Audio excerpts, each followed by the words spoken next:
If you'd like to live rent-free, this video is for you because what I'm about to share with you would help you live rent-free.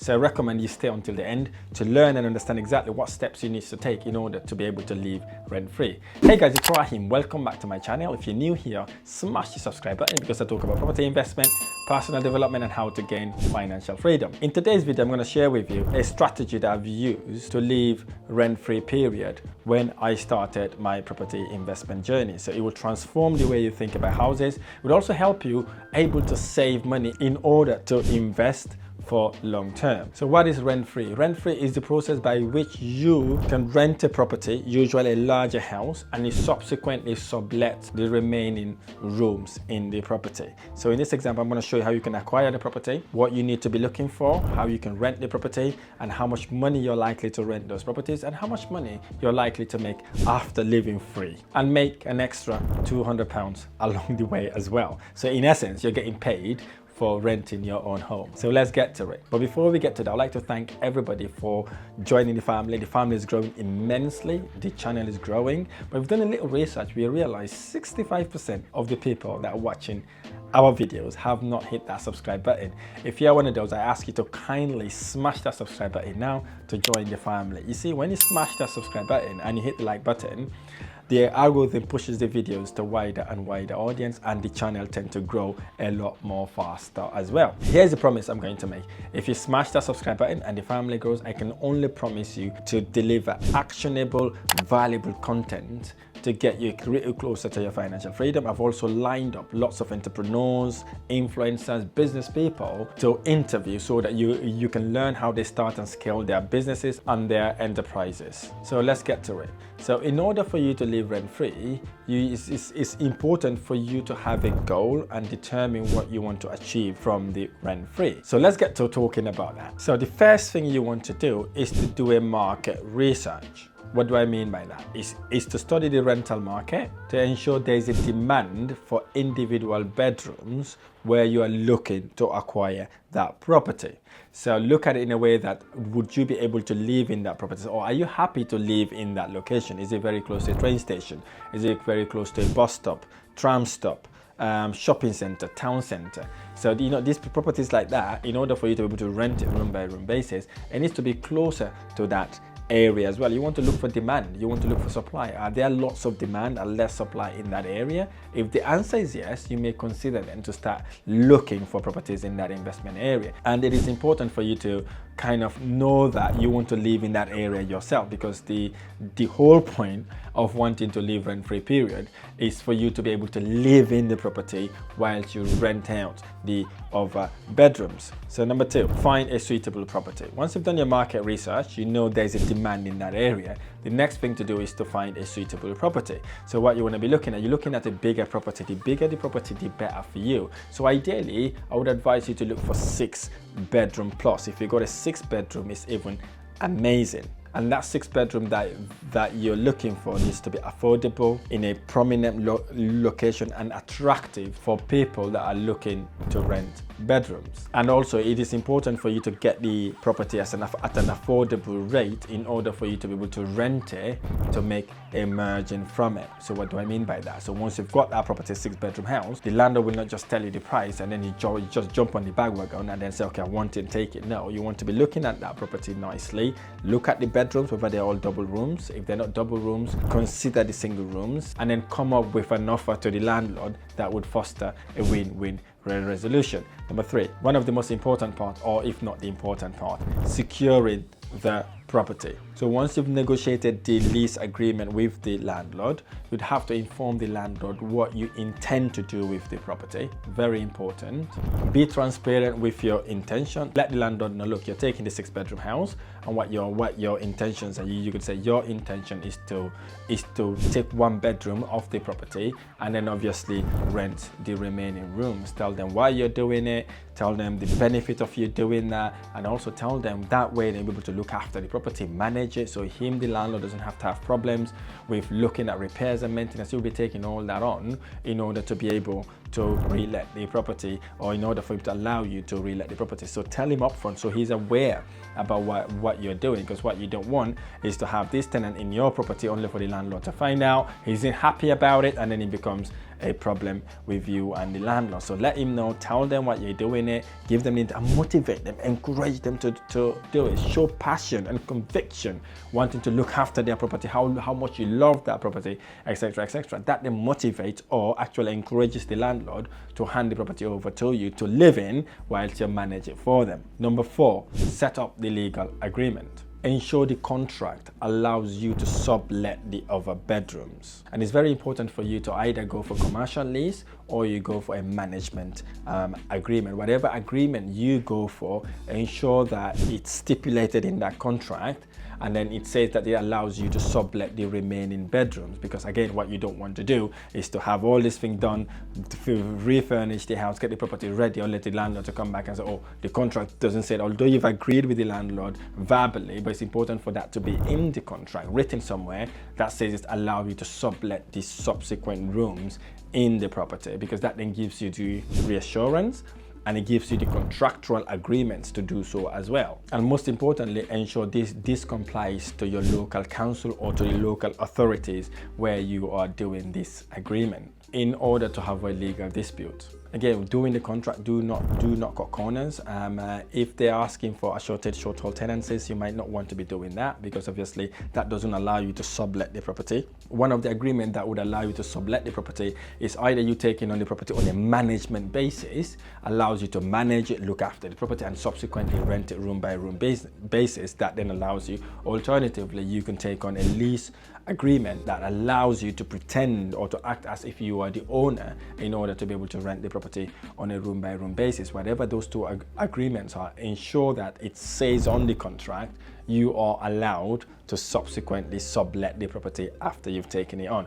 Very important to have that in your agreement. Number 5, calculating your finances. Suppose now you've secured the property and you've got the property and you've agreed to pay the landlord £1,600 every single month. So, and then you've got the 6-bedroom house. Now you know out of the 6-bedroom house, you're only going to be renting 5 bedrooms in that property. So you need to work backwards now, okay? So if you rent the property in the Midlands, maybe in the North, or maybe even South Wales, the going rate is about £500 to £550. Let's take in this example now. We've got all of them double rooms and we're renting them, for worst case scenario here, for £450 per bedroom per month. So what we'll do at that point is to times the £450 by the 5 bedrooms, which will generate £2,250. So the £2,250 is our gross rental income. This is the money we made from renting all 5 of the rooms apart from our bedroom, because we're living in that bedroom. 6, cover landlord rent, utilities and bills. So our gross rental income is £2,250. We're going to pay the landlord £1,600, that is his rent. So we deduct the £1,600 from the £2,250. That leaves us with £650. With the £650, we know we have a utility of £500 to pay.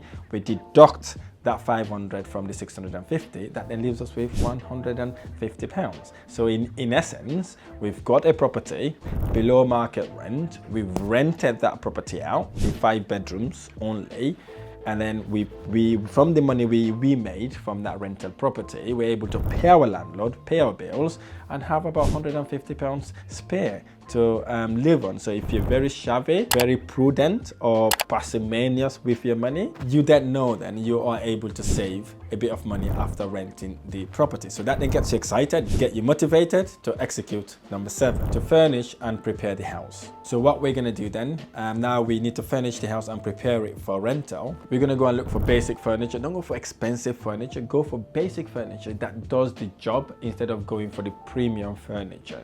This then allows you to attract the tenants that you want in your property. Ensure the common area are well equipped and appealing to your prospect. You may be thinking, now I haven't got money to furnish the property. If you haven't got money to furnish the property in one go, so what you could do basically, you can find a furniture for one bedroom. So what you then do basically is to furnish that bedroom nicely, clean all the property throughout, make sure it looks nice and immaculate, do an open house viewing. If it's a 6-bedroom house, obviously 6-bedroom, get about 10 to 12 people visiting the property. So that then creates demand. It creates people wanting to rent the property. You go and show them the whole property and take them to the room you've set up nicely. So what you then do basically is to tell them, look, this is the room I've set up. Is all the other bedrooms will be exactly like that room. So if you're interested, secure your property, secure your bedroom now. So what you then do, you ask them to pay a deposit. So if you're very clever, you want to ask them for about maybe £200 to £300. So once you've got that £300 deposit from say 5 people, you're talking about £1,500 there, £1,500. So what you then do, you then use some of that money to go and furnish the other bedrooms. So then you get the tenant to move in as and when you set the property up. Ideally, 1,500 should be enough to at least maybe furnish 3 out of the 5 bedrooms, and then you furnish those bedrooms. Those tenants pay you their rent and their remaining money as a deposit. So you use some of the rent that they've paid you to go on and furnish the other 2 bedroom. In about a month or so, you've got a fully rented property where you're living in rent free. So, and then once all the rooms rent, it might take you a month or so to get that property rented. So once that property is fully rented, guess what? You'll be living in a property rent free, bill free, utility free, and literally managing the tenants because you live in the property. Everybody would abide to the rules and regulations because they know you're there managing the property, so you wouldn't have problem with any of the tenants. And again, if you have any problem with them, you live in the property, what you do, you want to give them notice and then they move out. You get someone that align with your values and your tidiness and your cleanliness. Here's the thing to note. When you're renting the property out, do not rush getting any type of people.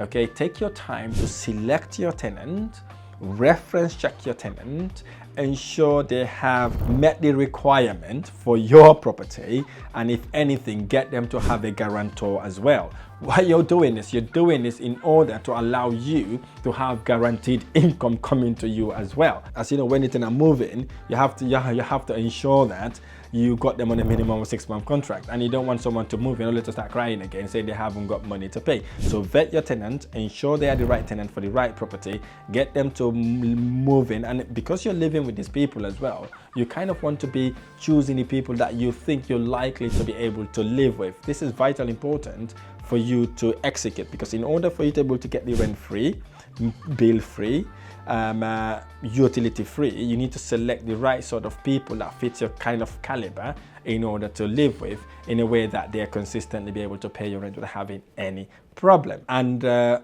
also, the thing to bear in mind here is basically you are managing the property. You are acting as if you're a management agent, living in the property as well, and you'll be managing about 5 people. But of course, if you've got professionals, if you've got like-minded individuals, you should not have lots of problem managing them, because you tend to work harmoniously. You tend to even be friends in some instances. So imagine then having a 6-bedroom house, renting 5 bedroom, and getting paid for renting the property, make it £150.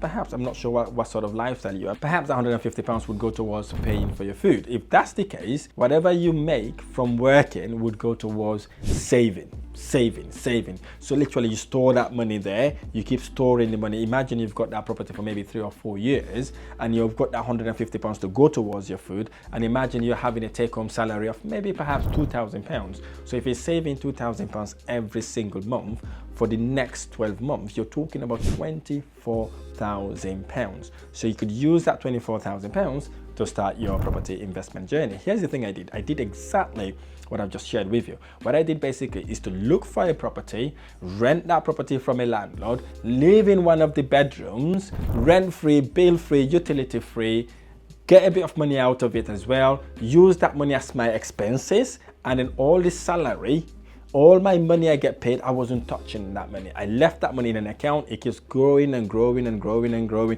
In about 6-12 months, I've got enough to start my rent-to-rent property business. So here's the thing. If you implement what I've just shared with you, it would really transform your life. However, if you need help executing things like this, I would love to invite you to one of my free events where I share the golden nugget to execute strategies like this. If you're interested, there's a link somewhere around the description of this video. Click on that link to join me in my next free webinar. It's absolutely free of charge, no if, no buts, nothing like that. It's absolutely free. Go and learn. Perhaps if you like what I've shared with you, you may want to join us in one of our advanced programs. I look forward to seeing you there. I hope this video has been helpful. If this video has been helpful, smash the like button below, subscribe to my channel for more amazing videos. I look forward to sharing the next one. Thank you. I really hope this video has shined a light and taught you how you could start with little to none of your own money to start your property investment journey.